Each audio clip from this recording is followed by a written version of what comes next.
थोरात चौकात सफाई कर्मचाऱ्याचा निर्गुण खून, डोक्यात दगड घालून हत्या. इचलकरंजी शहरातील थोरात चौक परिसरात एका सफाई कर्मचाऱ्याचा अत्यंत क्रूर पद्धतीने खून झाल्याची धक्कादायक घटना उघडकीस आली आहे. विकी सुरेश अग्रवाल, वय वर्ष 25, राहणार कामगार चाळ असे मृत सफाई कर्मचाऱ्याचे नाव आहे. मिळालेल्या प्राथमिक माहितीनुसार मध्यरात्रीच्या सुमारास अज्ञात व्यक्तींनी विकी अग्रवाल यांच्या डोक्यात दगड घालून त्यांची हत्या केली.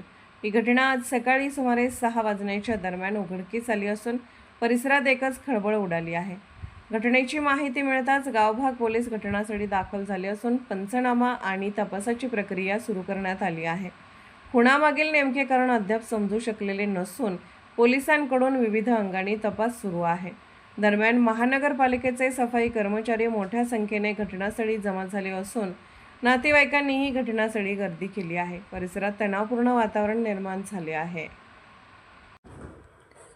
पोलीस ऑफ इंडिया न्यूज चॅनलला लाईक करा, शेअर करा आणि सबस्क्राईब करा.